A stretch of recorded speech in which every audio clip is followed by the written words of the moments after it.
Hello and good evening. Good evening and welcome to Fettling Flames episode 6.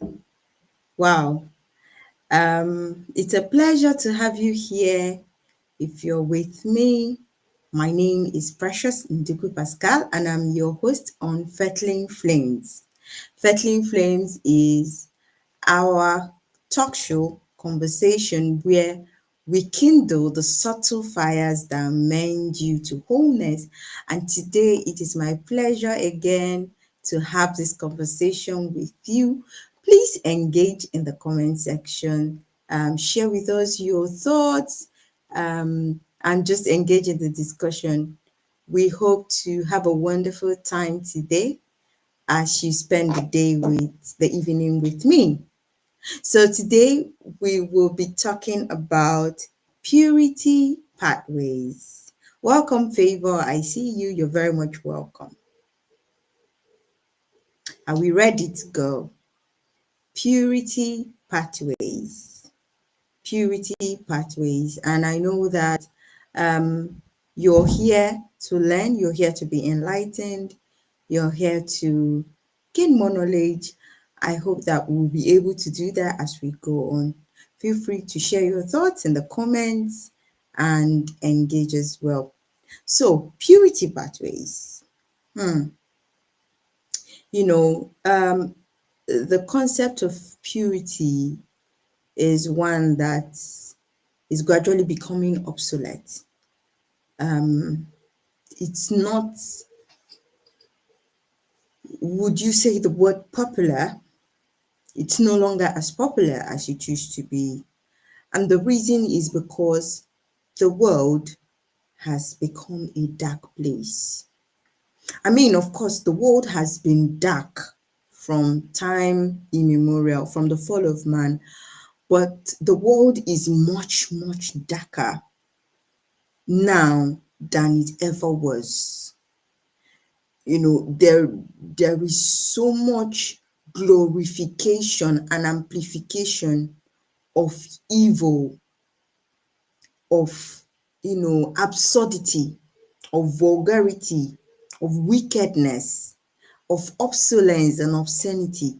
It is at its optimum high, and it is so bad that if you bring anything otherwise, if you want to introduce a different thought, a different concept, a different way of thinking, you'll be viewed as foolish, you'll be viewed as confused, as ignorant, as backward, and all of that. The world is such a dark place that even it's become a thing of pride that there is something called the dark web, and it's a place where atrocities, all manner of atrocities happen. And today we're talking about purity. We're talking about something that would help us to sustain the desired cleanliness and moral cleanliness that we need to survive our time on earth. And so when we talk about purity, purity affects every part of life. There is, purity from different facets. You can look at purity from a physical dimension where you talk about the cleanliness of the body and health, clean eating, taking care of yourself physically. You talk about mental purity, where the mind is clean, the mind is sound, the mind is functioning as it should. It is operating from a place of accuracy. And then you talk about spiritual purity, where a person's spirit is uncontaminated, is clean, it is, it is good to go. It is good to go. It's not defiled. And purity also affects our sexuality. So I think today our concentration will be more on mental purity, emotional purity, and sexual purity, all of them put together, because these are the aspects of our lives that seem to be more a threat than other areas. And so we live in a time where the lines are blurred between what is good and what is evil, between what is right and what is wrong. In fact, we are in the dispensation where evil is applauded and good is frowned at.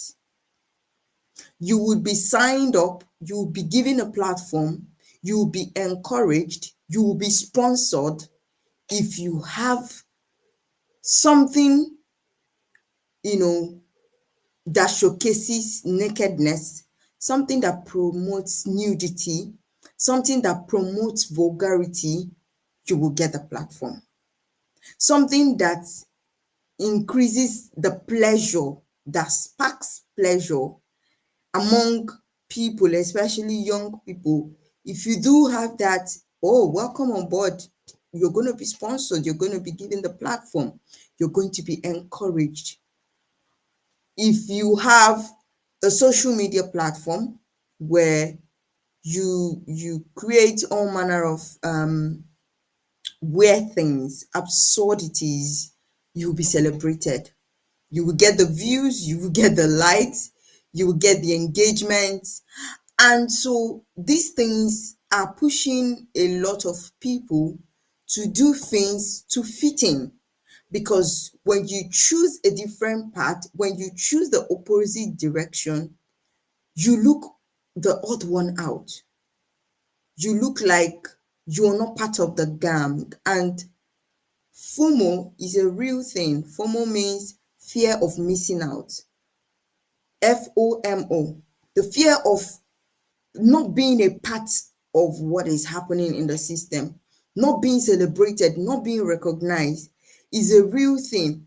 And so many people are going into things they do not want to, being pressured into activities they are not prepared for, they have not mentally calculated, just because they want to feel among.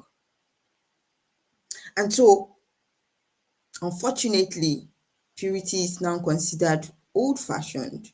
I mean, it's very difficult now to see a comedy that does not, have elements of nudity, elements of vulgarity, sexuality, obscenity. These things have been coded as words, as slangs, as compliments even. And the more they are being used, the more they are being encouraged, the more they tend to spread farther than the gospel. They tend to go farther than, the things that are of legitimate consequence. And it becomes a thing to be concerned about and a thing to watch out for, that if you do not take the time to think it through and to actively begin to take calculated steps in that area, consciously or unconsciously, you're going to fall into the trap where you find yourself very, very out of place. You find yourself out of the picture. You find yourself falling in the wrong lane, doing things that you shouldn't do, saying things you shouldn't say, and interacting with people you shouldn't. But first of all, let's understand, what is purity? What is purity? Purity is a state of mind, body, and spirit that is clean, it's morally pure, and it is uncontaminated. It's a state of a person that is appealing to God and appealing to the godly senses of men. Mark that I say godly senses of men, because the truth is that you might be pure, but you would not appeal to the senses of certain people, to the minds of corrupted men. You would not appeal to their senses. So purity is a state of mind. And I dare to say that purity is first about the mind than about the looks. Many times when we think of purity, there is this picture of somebody who is looking all clean, all properly dressed and covered up, looking in a holy fashion. And that's the sense of what we get as purity. In certain climes, there is a way that someone dresses, and you conclude that because that person is dressed in a certain way, they are pure. But that's not always true. Sometimes we think about purity as avoidance, where you're not doing certain things, you're staying away from these, you're staying away as a young woman, you're staying away from sexual habits and all of that. Purity is more than that. Purity is a virtue, and it's a virtue that transcends beyond time and culture. There are cultures where they are still held with high regard, they are still very much valued and promoted, but those cultures are becoming in their minority. But beyond the cultural expectations, purity is a virtue, is a lifestyle, it's a combination rooted in truth, rooted in values, rooted in choices, rooted in habits. And the world is a place of influence. The world is a place of influence. Everything that is being done in the world today has a target, and the target is the human heart. Everything you see, everything you hear, everything you come across, everything that makes sense to you is with an intention to gain attention in your heart. And this attention is gained through the gateways of your mind, the gateways of who you are. And what are the gateways? The gateways are your eyes, your ears, and your sense of feeling, which could be your sense of internal feeling or external feeling, touch. And these gateways are equally the gateways through which you can maintain purity. Your eyes, your ears, your sense of feeling, your sense of emotions, your sense of touch. These are the gateways. Everything you see, again, like I say, is with intent to influence you. There is a war going on, a fight for your soul. So if you're seeing a movie, that movie is contending for your soul. If you're reading a book, if you're listening to a conversation, if you're having one with someone, if you're listening to a podcast, if you're seeing an advertisement, if you're listening to a song, everything is with intent to gain your heart. So the question is, what are you giving your heart to? And whatever has access to your heart equally has access to the whole of you, has access to your body, to your being, to your mental faculties, as it were. And so this is why it is important. In a world that is filled with, filthiness, it is important that we begin to build intentional habits on how to be separated. It is not wrong, it is not a bad thing to be different. It is not a bad thing to choose a different route than everyone is going. It can be lonely. I do not argue the fact that sometimes choosing the right route can be very lonely. But that loneliness can be an advantage, because if everyone is going in the wrong direction and you join the bandwagon, if they are all going to be lost, you will be lost in the crowd. And so, truthfully speaking, purity is like swimming against the tide. It's like swimming against the tide. It's like moving against the crowd. Imagine a crowd of thousands of people coming in your direction, and you are going in the opposite direction to meet them. The chances are that you will get hurt. You will get trampled upon. You would experience a lot of suffocation, because the number is more than what you can bear. And that is said to establish the fact that purity is a fight. The stance, the decision to be pure, to live in purity, is a fight. It's a fight that you would have to choose to fight. But it is not impossible. And it is not as complicated as it has been made to look. It is not old-fashioned. It is not outdated. It is not foolishness. It is not naivety. No. Being pure is not about being naive. If you're naive, is a different case. If you're pure and you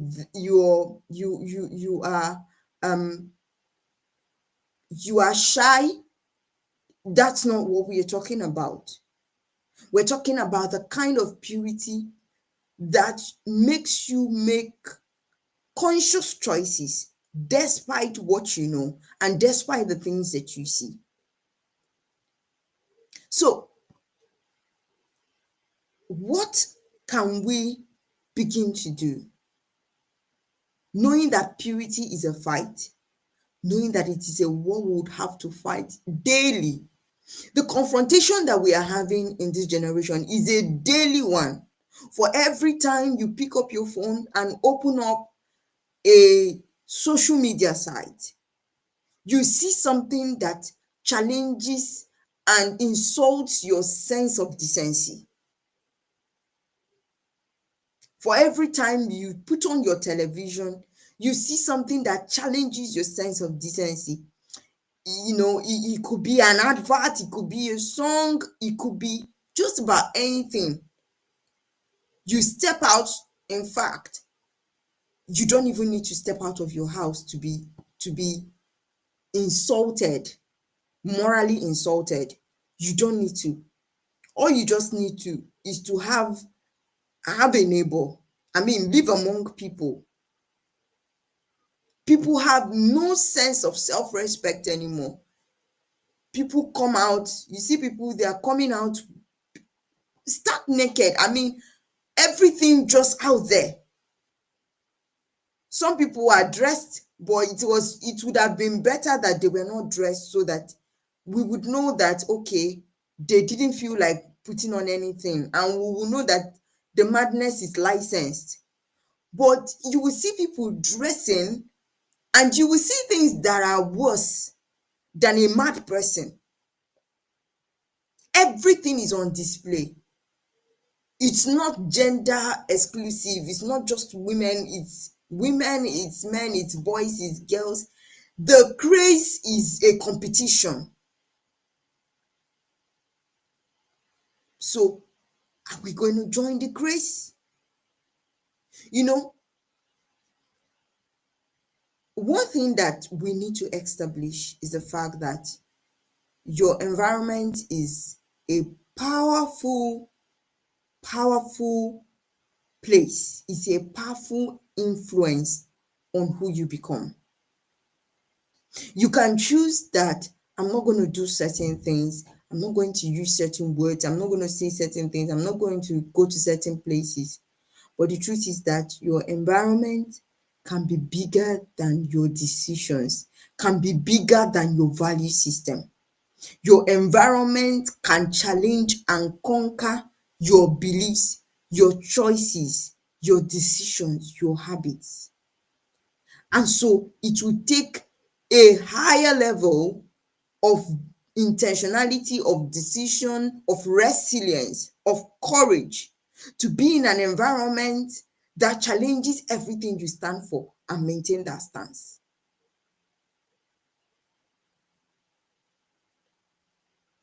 It will require so much.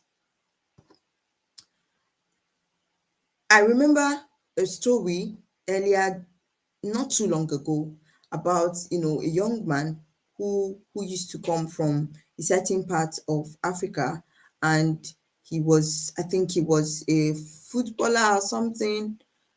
He was someone who was well known, not a footballer. He was a Christian. He was into God, as the record showed. People who knew him were saying he he was even a pastor at some point, leading other people to God and all of that. But then recently his pictures started surfacing, and he was seen in a very awkward position. He was seen that he had gone into the transgender community, and he was even married to one of them, his fellow man. And people were asking, what happened to this person? How did he move from here, from being someone who loved God, who cared about God, to someone who is now into such a thing? And the answer is not far-fetched. The environment overcame his decisions, and probably he was not with the right set of people. He got into the wrong system, got in touch with the wrong people, and his system of purity was corrupted. And one thing that happens when your system of purity is corrupted is that suddenly things that used to be nauseating, things that were in no-nos, that were boundaries, that were unconsiderable for you, will gradually start to feel normal.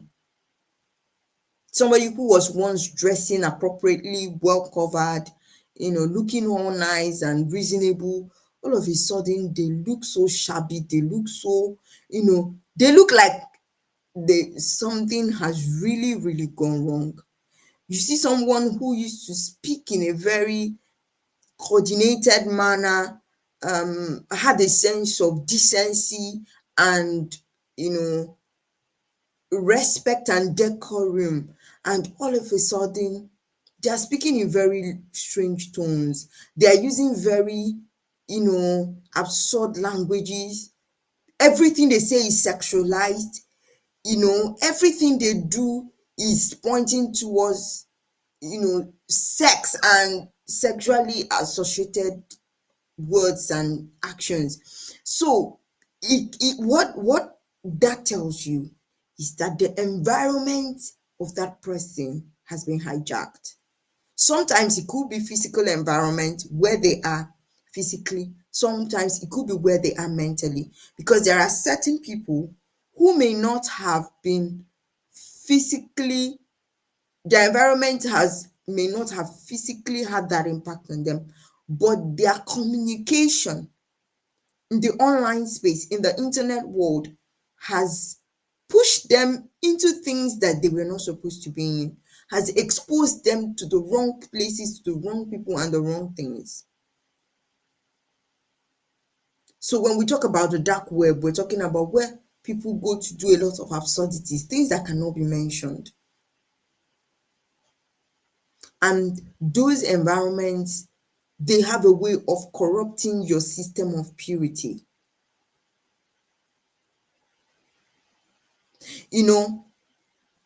One scripture that really hurts every time that I think about it, when I think about things like this, is the story of Lot and his daughters.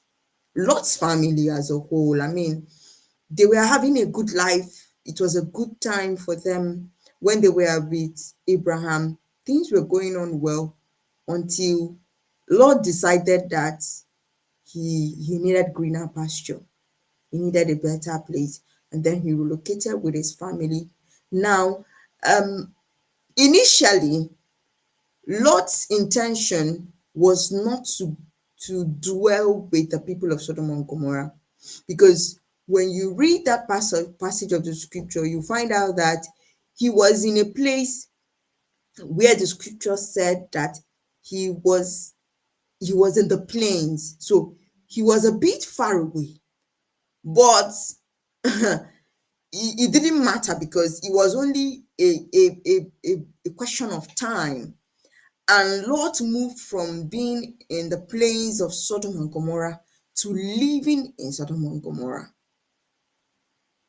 Now, what he didn't think about, what he did not put into perspective, was the effect that that exposure was going to have on his family.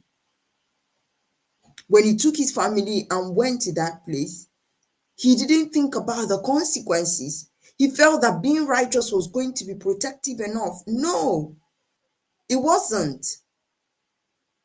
It wasn't.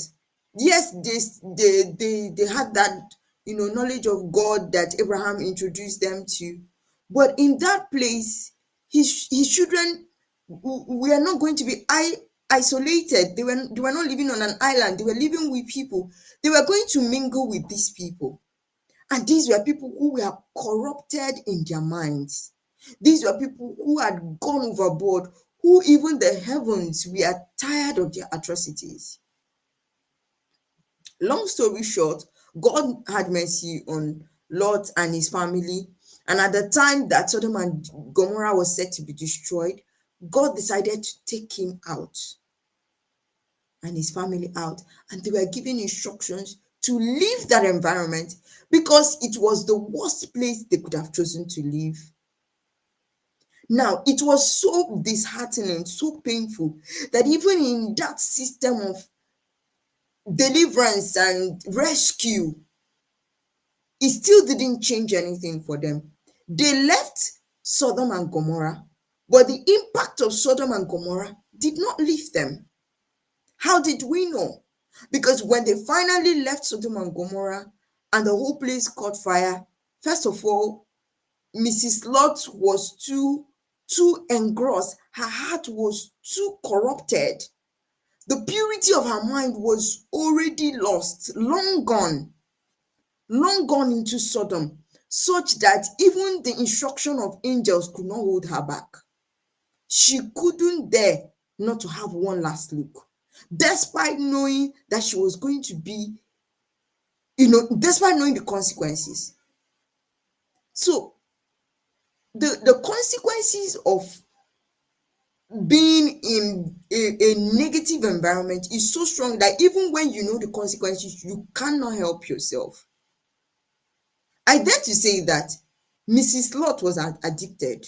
I mean, Lot's wife was addicted. There was something that was pulling her. There was something that was dragging her away from the safety that God has provided for her. Oh, she couldn't escape it. Her husband and her daughters escaped. But what became of the people who even escaped? Those two girls, those two young women, who over the years had grown in a place where sexual immorality was like second nature. The next thing that came to their mind was how they were going to, have children with their father. I mean, what could have led them to think such thoughts? What could have led them to, desiring or wishing that the only way they could have prolonged their generation was to have carnal knowledge of their father? And the way that the manner in which they thought about it, two of them had that decision decided it, carried it out, and none of them could say to the other, this thing we are doing is wrong. It is very unnatural to have carnal knowledge of our Father. And there are so many questions that come up in that story, because you would even wonder, how drunk was Lot that your two daughters slept with you for 2 nights and you had no idea? I mean, if it happened one day, that's understandable. It was a mistake, but it happened again the second night. And it begs to think the question, could it be that it was something that he too was predisposed to? Of course, it could have been, because the mind had been so long exposed to such evil that it has become second nature. When you stay in such environment that promote lust, that promotes immorality, that promotes nakedness, nudity, vulgarity, obscenity, whatever thing it is called, lewdness, where pleasure is the ultimate goal, it's only a question of time, and you will find yourself an active member of that society, and an active member unapologetically. You will be shocked at yourself, because the human mind is very impressionable. The chances of a person who lives around the club, if you have two people, one person has a club in their environment, and every day, day after day, they see people walk in, walk out, they see people go naked, come out naked, they see people drunk, they see people misbehaving, having physical intimacy, in the open, public display of nonsense. It's only a matter of time. Those people, it will be so easy for them to fall into that prey than for somebody who is not in that kind of environment, who is not predisposed to such kind of things. Now, I'll share a very relatable experience. If, for example, I don't know if you've had this experience where you never actively played a song. You don't even have the song in your collection of songs. It's nowhere around your home. But you pass the street and you hear the song being played. You open your social media and the first reel that comes on, a lot of people have used it to create reels, and it keeps on playing and playing and playing and playing. You never learned the song. You have never actively played it. But what you will notice is that unconsciously you start to hear that song inside of you. It starts to play inside you. You remember the weddings, you remember the things that were said, the readings and everything. That experience is a simple experience of, being cultured by your environment. And so many things that people learned, it's not that they actively sat down and learned it. It was that it was being shown to them over and over and over again. And it's something called the mere exposure effect. The mere exposure effect, where you see something over and over again until it doesn't, the first time you see it, you cringe, you feel uncomfortable, you show signs of displeasure, but over time you get used to it, and it doesn't, you even look forward to it. It doesn't mean anything bad anymore. It doesn't send any wrong signals anymore. All the guards you had on, you gradually losing. And that's the tactics that is being used in our generation, where we are constantly seeing things, constantly, every time, everywhere. It's everywhere. You open the news, you open the television, you open Netflix, you open YouTube, you open everywhere. Social media platforms, everywhere you open it, there is absurdity. Every content, every advert, every song, every story, every comedy, everything everything is flooded with impunity, with impurities, with dirtiness, with things that should be abhorred. And over time, we get used to it. You get used to seeing people's nakedness that you don't cringe anymore. Even if someone is stuck naked before you, it's like we are used to this. We must be careful not to allow ourselves to become desensitized. Because once we become desensitized, there's no going back. You start to tolerate the things that normally you wouldn't have. Let's see the pathways to purity. The pathways to purity. So the pathways to purity are the roadmaps, the routes that we can follow, and we can maintain our purity. What are those pathways? The first one would be spiritual intimacy. I mean, this is like the number one. This is the highlight. If you are not somebody who has a rooted relationship with God, who is grounded in your relationship with God, you will begin to fall to the dictates of men. Because your relationship with God is what builds your identity and is the foundation for who you become. It's the foundation for who you become. It's what you fall back on. It's your guiding light. It's your router. If at any point you miss your way, it is that relationship, it is that consciousness that brings you back. It is that thing that makes you feel, oh, I don't think that this is right. It guides your sense of judgment as to what is right and wrong.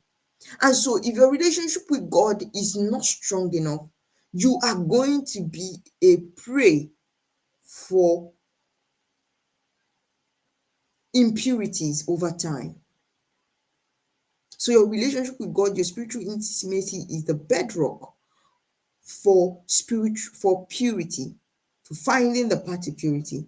The second one will be your personal values. You must consciously curate a set of values for yourself, principles, guidelines that help you determine who you are and what you should do and should not do. A person without principle, a person without values will settle for other people's misbehavior. I mean, you do not have anything you stand for. You do not have anything you believe in. You do not have anything that when you look at it, you say to yourself, because this is what I hold on to, I would not go this route. What it means is that anything that is being offered you, you would gladly accept it because you have no restrictions, you have no limitations. So your boundaries, your values are the guards, the barriers that you put around you. They guide what you should do and what you shouldn't do. When your personal values, when you do not have one, or you have values that conflict the paths of purity, you will struggle. If your value is that, you don't mind, you go out at any time of the day. I mean, you have no limits to what time you can go out. You have no limits to where you can go. Anywhere you are invited, as long as you are invited, you go there. If that's your value, it's going to rub off negatively on you. If your value system is that you say yes to everybody, you believe that everybody who you speak to, they say the right things, you say yes to everything and anything, you are going to fall into the trap. The next one is consciousness. Somebody who wants to walk the path of purity must be conscious.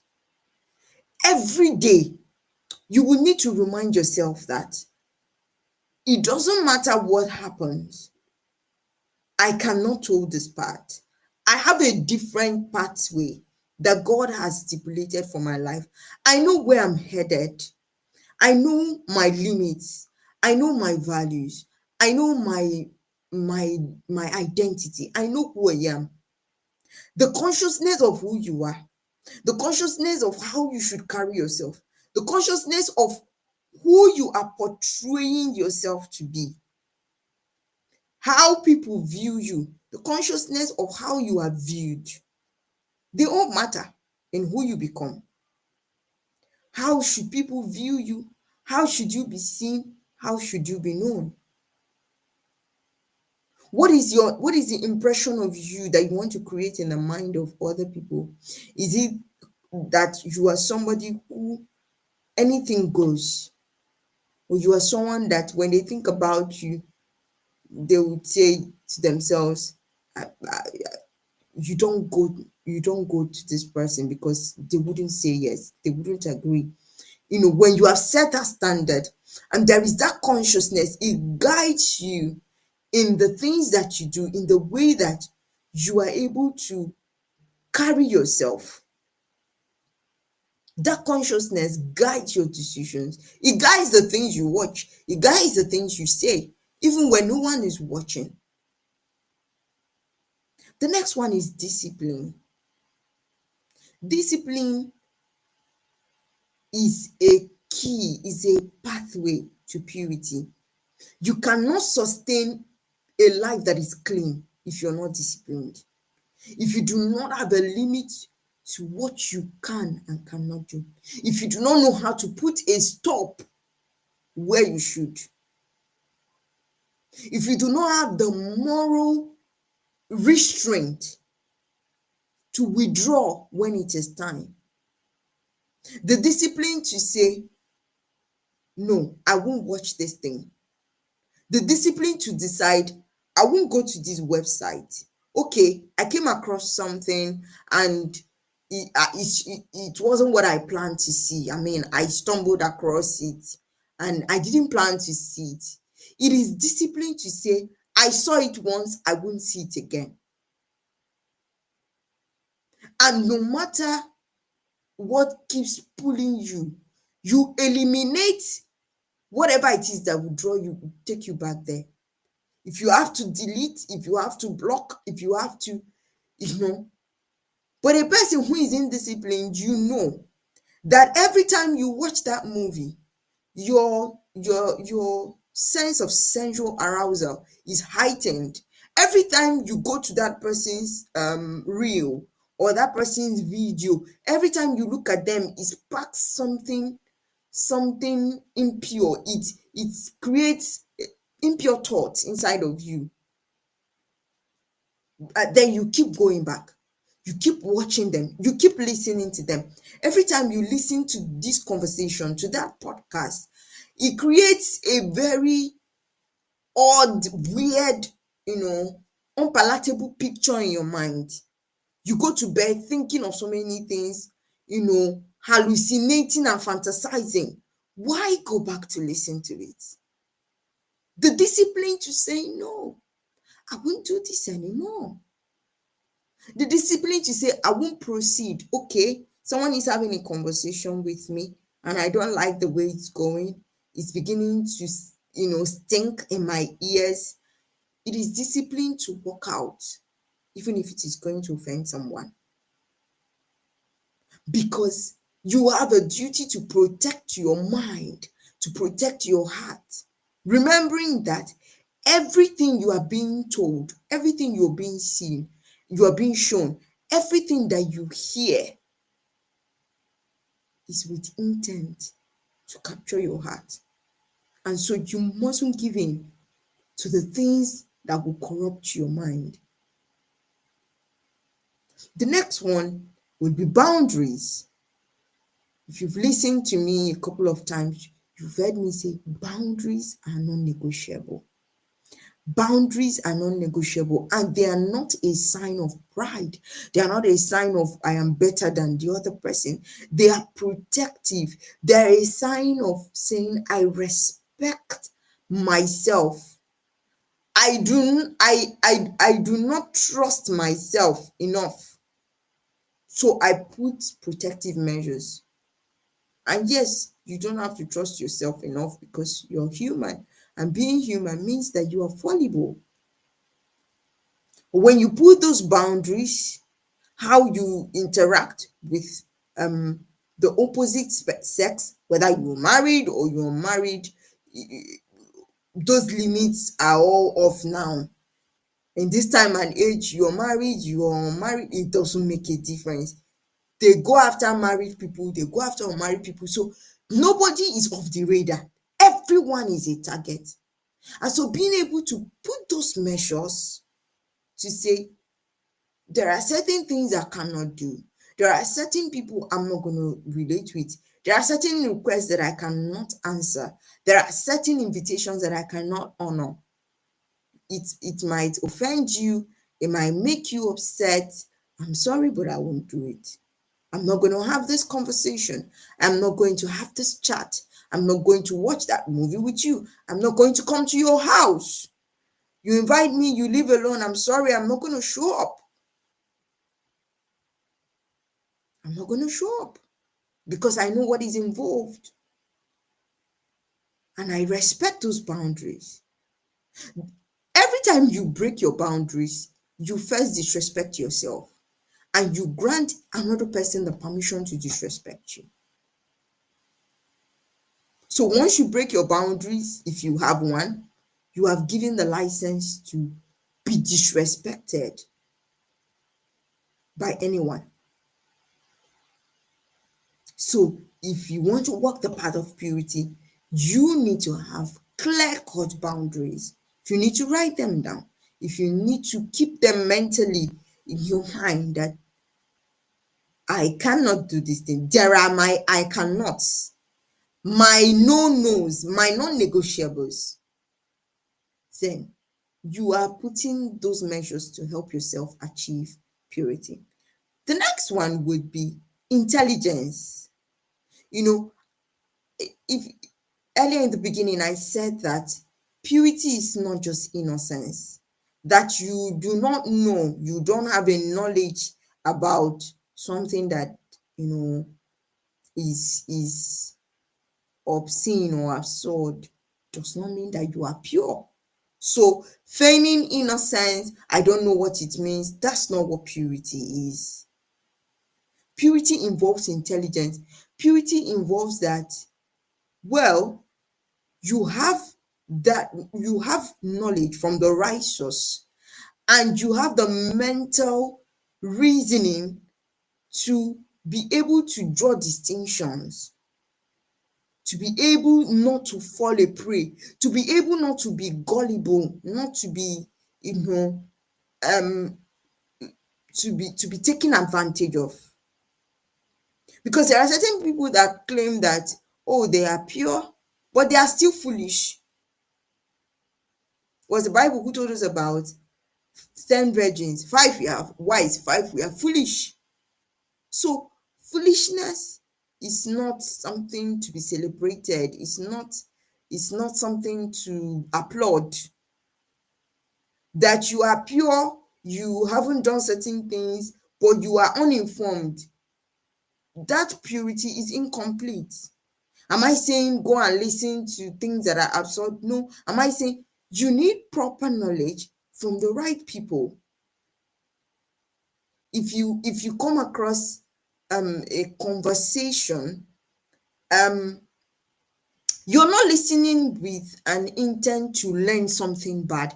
You're listening with rationality. You're listening with critical analysis. Okay, this thing that is being talked about, how does it benefit me? Is it of any importance? Does it improve me mentally, spiritually, health wise, academically? If it doesn't, do I need this information? Is it of importance to me? Okay, I might need it at some point in my life, but is it valuable at this moment? No. Is it something that I want to commit to and put my whole mind and dissect? In these days where we have a lot of talking, a mirage of mirage of opinions, a sea of opinions, 10,000 opinions, everybody's saying their mind. A lot of conversations come up even on things that should be privatized. Personal issues, people are bringing their relationship, their intimate decisions and actions, bringing it to the public eye and bringing it to the public ears. And these conversations are being held on platforms, on international platforms, as it were, on global platforms, and people are discussing things that should end up in the bedroom. Is it necessary? It is intelligence to withdraw yourself from them. It is intelligence that, yes, everyone is listening to it and laughing, but you don't find it funny. You treat it with an element of seriousness. And if it is not something that should be entertained, you walk away. You wave it off. The next one will be detoxification. Detoxification, mental detox, social media detox. What does it mean to detoxify? To purge yourself, to remove yourself of impurities. And it is a conscious thing. If you're going to be pure, you would have those times where you do your sieving. Sometimes you just go through your social space. You have a right to decide what you see. I mean, whatever that comes to your social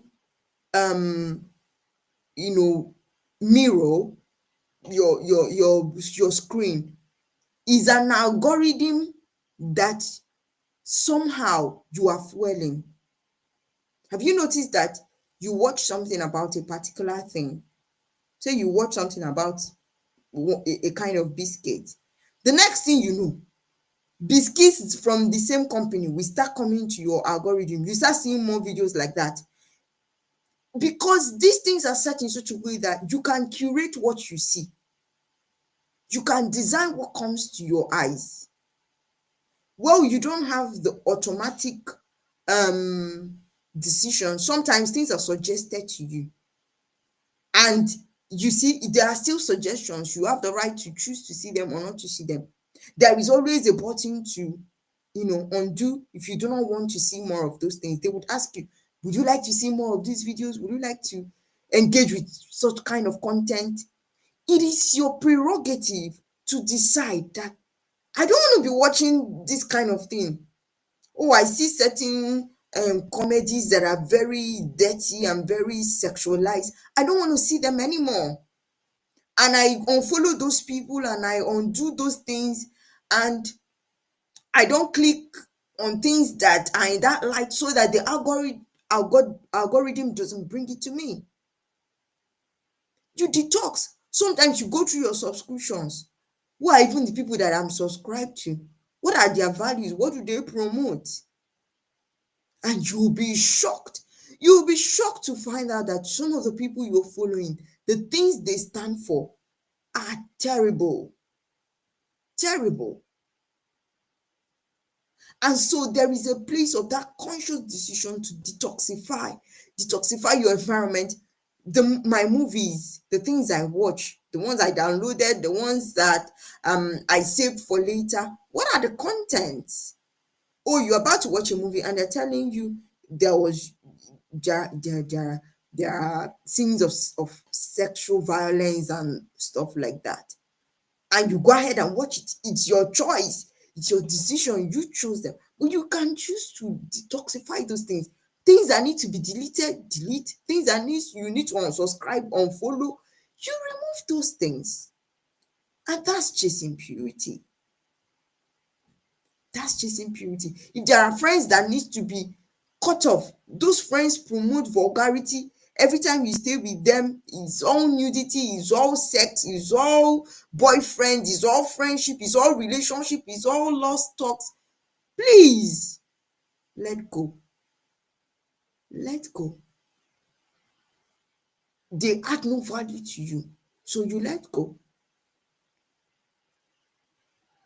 And the last one would be accountability. You see, you must choose to be answerable. You must choose to give an account.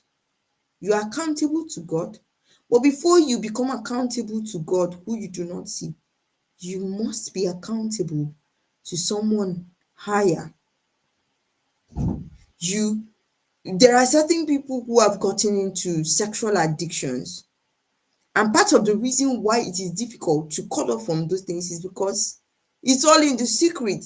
They do it, it's all private, nobody knows about it, it's just them, and they are struggling. Sin thrives in secrecy, and you see sexual sins, pornography, masturbation, name them, fornication, they all thrive in secrecy for as long as people do not know. The devil will convince you that nobody will find out, and it will be a reason to go back. There must be that accountability. Sometimes you've made a mistake, you've seen something you shouldn't see, you've watched something you shouldn't watch, you've heard something and it is now disturbing your ears. You are being, as a matter of fact, being, chased, being embarrassed, being confronted by those things. Sometimes you sleep and your dreams are even messed up because of the things you've watched, you've seen, you've heard, you've listened to. It might be worth it to speak to somebody, speak to a pastor, speak to a mentor, speak to a counselor, speak to someone you hold in high regard, someone who is matured. I'm not saying speak to your friend. Sometimes you go and tell your friend, then they will amplify the issue. They too might be having their own struggles. So you must speak to somebody that has a capacity to manage that information and to help you. So it is important that these pathways, if they are consistently followed, purity can be achieved. It's your fallback system, it's your bailout system. If you're going to survive the infiltration, the influence, the impact of sexual, and these things are sponsored. Some people are investing thousands, millions of money to sponsor these things. They don't just come. Somebody is somewhere fueling the system because they are benefiting from it. And the target is the younger generation, the younger people. The target is their hearts, is to swallow everything that God has set out to do with them, to take away their purpose, take away their sense of clarity, their productivity, their spiritual depth, take away everything, fill you with guilt and shame and addiction and confusion and misalignment. All of these things are targeted, curated against your life and your destiny. You must not allow it. In conclusion, do not allow anyone to stain your white. Your soul is God's business, God's property. Your body is God's temple.